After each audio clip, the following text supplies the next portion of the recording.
Hello students, how are you all? Welcome back. In last video we were discussing about the physical properties of haloalkanes. Haloalkanes का nomenclature, methods of preparation and physical properties हम लोग discuss कर चुके हैं. Chemical property start करने से पहले हम लोग पहले डिस्कस करते हैं हेलोअरीन्स की physical properties. So today's topic is physical properties of haloarenes. Physical properties of haloarenes. Haloarenes की क्या क्या फिजिकल प्रॉपर्टीज होती हैं सबसे पहले हमें ये डिस्कस करना है. ठीक है, तो फिजिकल प्रॉपर्टीज में सबसे पहले जैसे कि आप लोग पता है हम लोग बात करते हैं फिजिकल स्टेट्स की. ठीक है, फिजिकल प्रॉपर्टीज में सबसे पहले हम लोग किसके बारे में डिस्कशन करते हैं? About physical state. मतलब कि आपके सब्सटेंसेस सॉलिड हैं, लिक्विड हैं या फिर गैसियस फॉर्म में एग्जिस्ट करते हैं. तो जैसे कि आपको पता है कि जो लोअर मेंबर्स हैं, जैसा केस हेलोअल्केन्स का था सेम वैसा ही केस हेलोअरीन्स का है. जो लोअर मेंबर्स हैं दे बिहेव एज गैसेस और जो हायर मेंबर हैं they behave as liquids and solids, but generally most of the haloarenes are liquid in nature. ठीक है, most of the haloarenes कैसे हैं? लिक्विड होते हैं. इट मीन्स जो मैक्सिमम हेलोअरीन्स हैं उनकी फिजिकल स्टेट क्या मिलेगी आपको? लिक्विड मिलेगी. लिक्विड फॉर्म में वो एग्जिस्ट करते हैं. ठीक है, नेक्स्ट अगर हम लोग बात करें यहाँ पे about their melting and boiling point. ठीक है, boiling point and melting point. Boiling point and melting point. ठीक है, तो हम लोग इन फैक्टर्स को डिस्कस कर चुके थे लास्ट लेक्चर में भी कि बॉइलिंग पॉइंट किस किस पे डिपेंड करता है. अब जो आपके सब्सटेंसेस हैं, जो आपकी हेलोअरीन्स हैं, है तो ये लिक्विड फॉर्म में ये एग्जिस्ट करते हैं, but they are low boiling liquids. कैसे होते हैं ये? लो बॉइलिंग लिक्विड्स होते हैं. क्यों? क्योंकि इनके अंदर हाइड्रोजन बॉन्डिंग तो एग्जिस्ट करती ही नहीं है. अगर इसमें भी हाइड्रोजन बॉन्डिंग प्रेजेंट होती तो इनका बॉइलिंग पॉइंट भी ज्यादा होता, लेकिन हेलोअरीन्स में तो कोई भी हाइड्रोजन बॉन्डिंग एग्जिस्ट नहीं करती, so they are low boiling liquids. लेकिन हाँ, प्रॉपर्टीज वही हैं.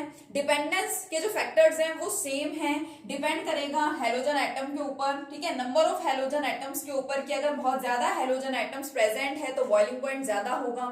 कम हेलोजन है तो बॉइलिंग पॉइंट कम होगा. आपका हेलोजन अगर फ्लोरीन है, क्लोरीन है, ब्रोमीन है या आयोडीन है, तो इन चारों के मासेस को देखते हैं. आयोडीन का मास सबसे ज्यादा है. इट मींस बॉइलिंग पॉइंट उसी हेलोअरीन का ज्यादा होगा जिसके अंदर आयोडीन प्रेजेंट होगा. ठीक है, सेम बिल्कुल हेलोअल्केन्स की प्रॉपर्टीज के जैसी हैं हेलोअरीन्स की प्रॉपर्टीज भी. तो अगर आपने लास्ट लेक्चर को अच्छे से देखा है तो आप इसको बहुत इजीली समझ लोगे. ठीक है, अब बॉइलिंग पॉइंट्स अलग तो होते हैं. ठीक है, वैसे कम होते हैं और इन कंडीशंस के साथ साथ इंक्रीज होते जाते हैं. लेकिन मेल्टिंग पॉइंट के अंदर आपको थोड़ा सा ज्यादा डिफरेंस ऑब्जर्व करने को मिलता है. मेल्टिंग पॉइंट्स के केस में अगर मैं बात करूं कि मान लीजिए एक हमारे पास इस तरह का सब्सटेंस प्रेजेंट है. सपोज हमारे पास क्या है, मान लीजिए मैं बात कर लेती हूँ यहाँ पे क्लोरोबेंजीन की. ठीक है, सपोज मैंने यहाँ पे एग्जांपल ले लिया एक हेलोअरीन का. कौन सी हेलोअरीन का? क्लोरोबेंजीन का. अब हमें पता है कि यहाँ पे हम लोग ऑर्थो, मेटा, पैरा पोजीशंस की भी बात कर सकते हैं. तो सपोज ये ऑर्थो वाला सब्सटेंस है. ठीक है, और ये हो गया मेटा डाइक्लोरोबेंजीन, ये ऑर्थो डाइक्लोरोबेंजीन, और ये क्या है? Simply ortho chlorobenzene and Meta chlorobenzene बोलते हैं. और ये आपका पैरा क्लोरोबेंजीन. इन तीनों के अगर मेल्टिंग पॉइंट्स को बेसिकली कंपेयर किया जाए, I am talking here about melting points, तो आपको पैरा वाले का मेल्टिंग पॉइंट ज्यादा मिलेगा as compare to ortho and meta. ठीक है, पैरा वाले का आपको मेल्टिंग पॉइंट हमेशा ज्यादा मिलेगा as compare to ortho and meta. क्यों? क्योंकि इसके अंदर देखिए आपको ज्यादा सिमेट्री दिखाई दे रही है. दोनों ग्रुप्स एक दूसरे से दूर दूर ही प्रेजेंट है. इनके अंदर परफेक्ट सिमेट्री यहाँ पे प्रेजेंट है. सिमेट्रिकल अरेंजमेंट है दोनों क्लोरीन एटम्स की.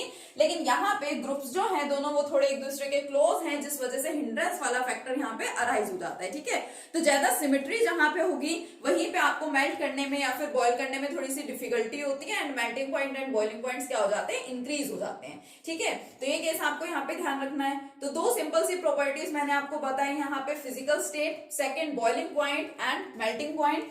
थर्ड अगर हम लोग बात करें यहाँ डेंसिटी की, तो सेम वैसी ही है जैसे हेलोअल्केन्स की होती है.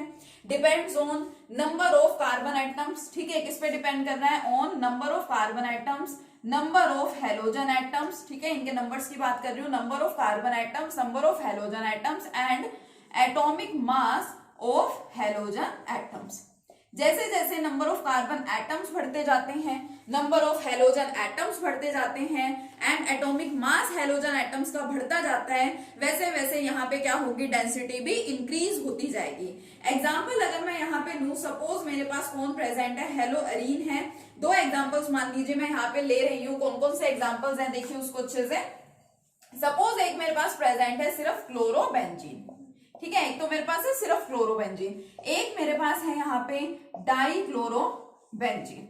अब इसमें देखिए कार्बन एटम्स तो दोनों में इक्वल ही हैं, जितने क्लोरोबेंजीन में हैं उतने ही क्या है, डाइक्लोरोबेंजीन में भी हैं, ठीक है, पैराक्लोरोबेंजीन बोल दो। या फिर इसके अंदर देखो, अब इसमें सिर्फ एक ही हेलोजन प्रेजेंट है और इसके अंदर दो दो हेलोजन एटम्स प्रेजेंट है, तो density is equal to mass upon volume, ठीक है। तो ऑब्वियसली यहाँ पे मास भी ज्यादा होगा कंपाउंड का, और जो डेंसिटी है वो किस केस में ज्यादा मिलेगी आपको, इस वाले केस में। सपोज ये ए है और ये बी है, then I can say that density of B is greater than the density of A, ठीक है। एंड लास्ट फिजिकल प्रॉपर्टी की यहाँ पे बात करें, then last one is the solubility. तो ये वाले जो सब्सटेंसेस हैं थोड़े से कम सोल्यूबल होते हैं। हेलो एल्केन्स और हेलो अरीन हम लोग पढ़ रहे हैं, इन दोनों को हम लोग कंपेयर कर रहे हैं, तो अगर इन दोनों के सोल्यूबिलिटीज को भी कंपेयर किया जाए तो halo arenes are less soluble as compare to the halo alkanes, ठीक है। वाटर के साथ हम लोगों ने बात की थी, ऑर्गेनिक सॉल्वेंट्स में हम लोगों ने सोल्यूबिलिटी की बात की थी, लेकिन हेलो अरीन्स की सोल्यूबिलिटी आपको कम मिलेगी as compare to haloalkanes. क्यों?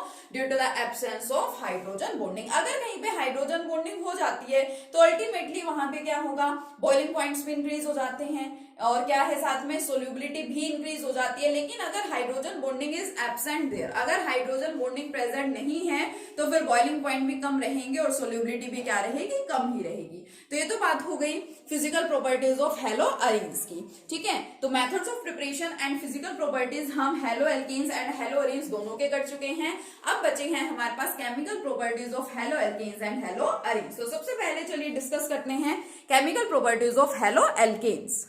चलिए सबसे पहले स्टार्ट करते हैं chemical properties of haloalkanes. मतलब जो हमारे हेलो एल्केन्स हैं वो किस किस टाइप के केमिकल रिएक्शंस को शो कर सकते हैं।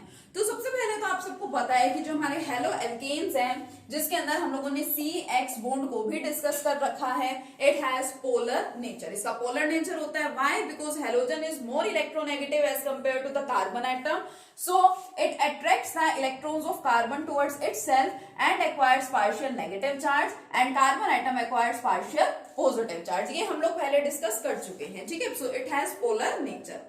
अब देखिए यहाँ पे, अब पोलर नेचर तो है, लेकिन जो हेलो एल्केन्स है वो किस किस टाइप के रिएक्शन शो कर सकते हैं। तो generally they show 3 type of chemical reactions, ठीक है। 3 टाइप के केमिकल रिएक्शन आपके हेलो एल्केन्स जनरली शो कर सकते हैं। कौन कौन से? First one nucleophilic, first one is nucleophilic substitution reactions. कौन से रिएक्शंस की बात कर रहे हैं यहाँ पे? Nucleophilic substitution reactions. Second one elimination reaction, elimination reaction. And third reaction with metals, reaction with metals.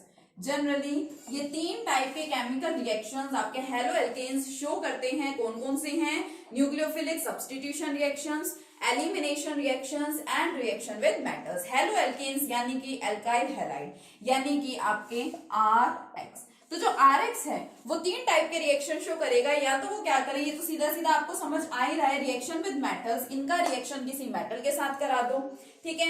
Elimination reaction, किसी का एलिमिनेशन होगा, यहाँ पे एलिमिनेशन मींस रिमूवल होगा। And nucleophilic substitution reaction, substitution का मतलब आप लोगों को पता है, सब्स्टिट्यूट कर देना यानी कि डिस्प्लेस करना या फिर रिप्लेस कर देना। और जो आपके सब्स्टिट्यूशन रिएक्शंस हैं, सिंपली या जनरली आप लोग 2 टाइप्स के डिस्कस करते हैं, nucleophilic substitution reactions and electrophilic substitution reactions. Nucleophilic substitution reactions क्या होते हैं?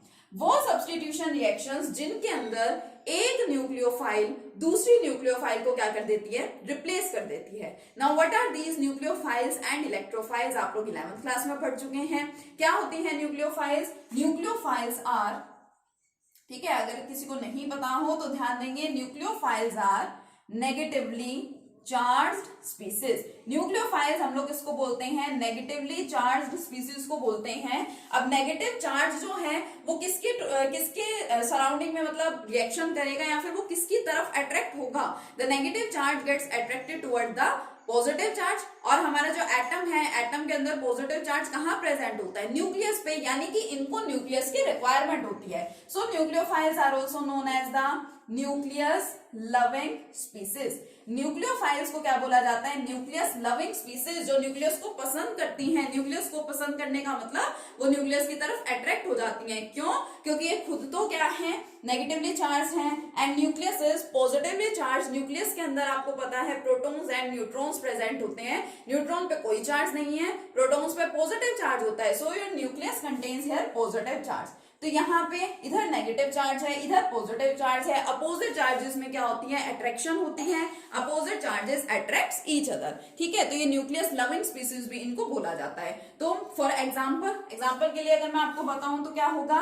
जैसे कि हमारे हेलोजन्स नेगेटिव चार्ज होते हैं, Cl negative, F negative, so these are nucleophiles. जैसे कि हमारा साइनाइड ग्रुप, जैसे कि OH ग्रुप, ठीक है, NO2 नेगेटिव। जिन जिन स्पीसीज के ऊपर, ठीक है, यहाँ पे नेगेटिव चार्ज प्रेजेंट होगा उन सभी को क्या बोला जाता है? न्यूक्लियोफाइल्स बोला जाता है। और ऐसा भी नहीं है कि सिर्फ नेगेटिवली चार्ज स्पीसीज को ही न्यूक्लियोफाइल्स बोलते हैं। जिन स्पीसीज के ऊपर lone pair of electrons present होते हैं उनको भी न्यूक्लियोफाइल बोला जाता है। ठीक है, तो ये चीज आपको यहाँ पे अच्छे से ध्यान रखनी है। अब अगर मैं आपको यहाँ पे केमिकल इक्वेशन के टर्म्स में बताऊं तो बेसिकली यहाँ पे न्यूक्लियोफिलिक सब्स्टिट्यूशन रिएक्शंस में होता क्या है कि आपके पास कौन है? RX है। RX इज एल्काइल हैलाइड, जिसको हम लोग क्या बोलते हैं? हेलो एल्केन्स बोलते हैं। अब न्यूक्लियोफिलिक सब्स्टिट्यूशन रिएक्शन है तो ऑब्वियसली यहाँ पे कोई ना कोई नेगेटिवली चार्ज स्पीसीज प्रेजेंट होगी और उसको हम, अब क्योंकि यहाँ पे जनरल रिएक्शन कंसीडर कर रहे हैं तो न्यूक्लियोफाइल को जनरली हम लोग कैसे लिखते हैं? NU। ठीक है, nucleophile and it contains negative charge, तो NU नेगेटिव से किसको रिप्रेजेंट करते हैं? हम लोग न्यूक्लियोफाइल्स को रिप्रेजेंट करते हैं। ठीक है, तो देखो RX प्लस NU नेगेटिव। अब होगा क्या? यहाँ पे एक न्यूक्लियोफाइल दूसरी न्यूक्लियोफाइल कहाँ होगी? इसके अंदर प्रेजेंट होगी। इसको क्या बोला जाता है? सबस्ट्रेट बोला जाता है। आपको पता होना चाहिए कि ऑर्गेनिक केमिस्ट्री में जो हम लोग केमिकल रिएक्शंस पढ़ते हैं उन केमिकल रिएक्शंस में जो हमारे रिएक्टेंट्स होते हैं उनको क्या बोला जाता है? सबस्ट्रेट बोला जाता है। और हम जो और बाकी सब्सटेंसेस को यहाँ रिएक्शंस में ऐड करते हैं उनको क्या बोला जाता है? रिएजेंट्स बोला जाता है। तो यहाँ पे न्यूक्लियोफाइल सबस्ट्रेट के अंदर जो न्यूक्लियोफाइल प्रेजेंट है उसको क्या करेगी? रिप्लेस कर देगी। मतलब R के ऊपर आपको पता है पॉजिटिव चार्ज है, ठीक है, अभी मैंने आपको बताया इस पे पार्शियल पॉजिटिव और इस पे पार्शियल नेगेटिव चार्ज आ जाता है। अब क्या होगा? इसको इसके साथ कंबाइन करना है तो जो NU है यहाँ पे, ठीक है, नेगेटिवली चार्ज है तो ये इसकी तरफ तो अट्रैक्ट होगी नहीं, ये इसकी तरफ क्या हो जाती है? अट्रैक्ट हो जाती है। क्यों? क्योंकि दोनों पे अपोजिट चार्जेस प्रेजेंट है। अब अगर आपकी न्यूक्लियोफाइल इसकी तरफ अट्रैक्ट होगी तो दोनों का कॉम्बिनेशन हो जाएगा और फॉर्मेशन किसकी हो जाएगी? RNU प्लस यहां से जो आपका X है वो क्या हो जाता है? रिमूव हो जाता है, बाहर निकल जाता है, X नेगेटिव। तो इस न्यूक्लियोफाइल ने इसको क्या कर दिया? यहाँ पे रिप्लेस कर दिया या सब्स्टिट्यूट कर दिया। So this type of reactions are known as the nucleophilic substitution reactions. इस टाइप के रिएक्शंस को क्या बोलेंगे आप लोग? न्यूक्लियोफिलिक सब्स्टिट्यूशन रिएक्शंस बोलेंगे। ठीक है, अब जो ग्रुप यहाँ से बाहर निकल गया, X पहले इसके साथ अटैच था, अब वो यहाँ से बाहर चला गया, so this group is known as the leaving group. इस ग्रुप को हम लोग क्या बोलते हैं? लीविंग ग्रुप बोलते हैं। ठीक है, रिएक्शन कैसा हो गया आपका? Nucleophilic substitution reaction. अब यहाँ पे जो न्यूक्लियोफाइल्स है वो काफी सारी हो सकती हैं। ये तो मैंने आपको यहाँ पे जनरल रिएक्शन लिख के दिखाया है। ठीक है, नेक्स्ट लेक्चर में हम यहाँ पे इसकी कुछ और केमिकल इक्वेशंस डिस्कस करेंगे and types of nucleophilic substitution reactions को फर्दर डिस्कस करेंगे। Okay, thank you.